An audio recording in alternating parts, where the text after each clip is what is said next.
She is the Brazilian, Latvian, now living in America, soul, jazz, pop singer. There's nothing she can't say, nothing she can't sing. She is amazing, and she's our funny girl at Eurovision, Laura Rizzotto. Thank you. That's an amazing intro. Wow, thank you. Since this is your first English interview today, we thought let's make up for it and give you a long intro. Thank you. Put the cherry on top. Put the cherry on top.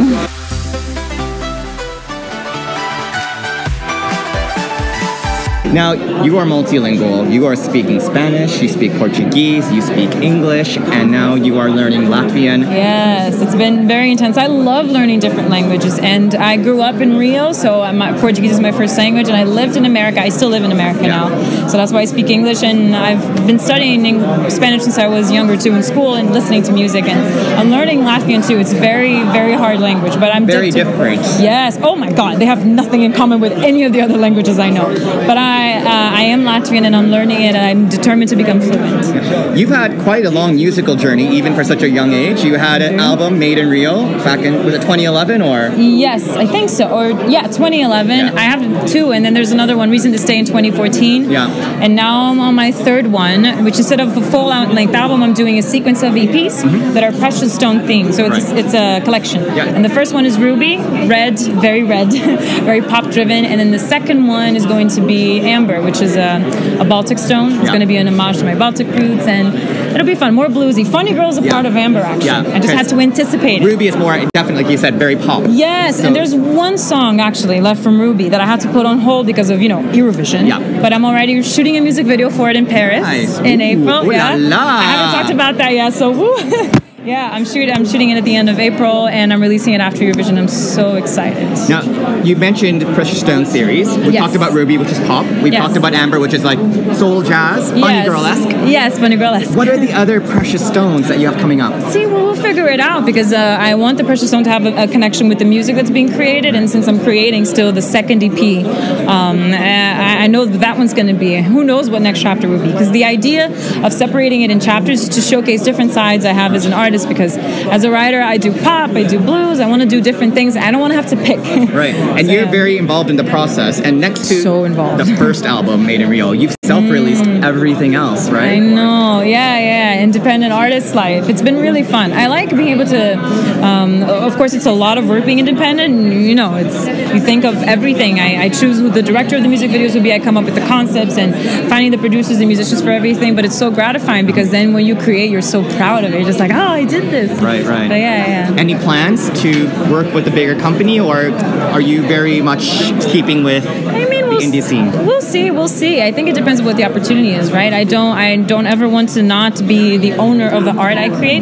That's always been a thing, and controlling timing as well, because I like to work a lot and I like to release music, so I'm always open to new opportunities for sure. But I'm really happy with how things are right now too. And you've been going to school in the States for music, and you just recently graduated. Yes. From Columbia, New York. Yes, I got my master's in music education in Columbia last May, and it was an amazing experience, because I've been studying since I was 17. I went straight from my bachelor's to my master's, so it's nice that now I can take what I learned and just apply it and just focus on work the entire time.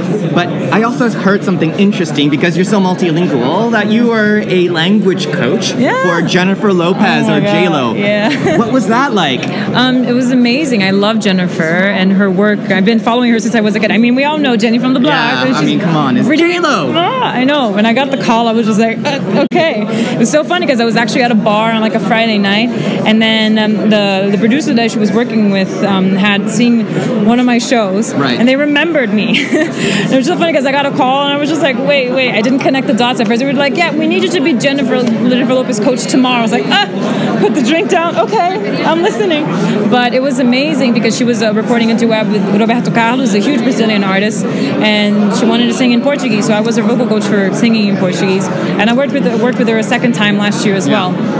She's so iconic, so professional, and extremely beautiful in person, so it was amazing. Yeah, that's amazing. And it almost seems like this was meant to happen like this year, because you live in the States, but you entered Supernova with your Latvian roots, and now you're going to Lisbon because I think your mother has Portuguese roots. My mother's grandparents are Portuguese, so it's a whole... Everything's coming together. I know, it's like the stars aligned, you guys. No, it's been really crazy, because when I saw saw the Supernova story that made me want to sign up, I was just like, wait, but this Eurovision's in Lisbon. I was like, how odd would it be? And then the fact that it's happening, I'm still like, what is the universe doing? But it's crazy, I'm very happy. Right, and what did you know about the Eurovision Song Contest? Because you were in the Americas, North America. Yeah, but I knew about it. I've known about it for years. It's huge. I mean, now especially with YouTube and stuff and discovering new music, the first entry that I heard really was Lena doing Satellites. Right, yeah. Satellite. And I didn't know that it was Eurovision at the time. I just liked the song. And then when I started doing research, I was like, oh, that's Eurovision. Okay. So I knew about it, of course, and I just can't believe that I'm a part of it this year. It's crazy. And now you're going to be on the big stage for Eurovision. I know. With Funny Girl. I'm so excited. We're so excited to see you. We're excited to see you tomorrow. Thank you. Oh, I'm super stoked. Super stoked, too. Excited to see you on the big stage in Lisbon in front of millions and millions of viewers. Yeah! It's going to be fun. Rizzotto, Funny Girl, thank you so much. Thank you, guys. And break a leg. Thank you. Thank you, guys.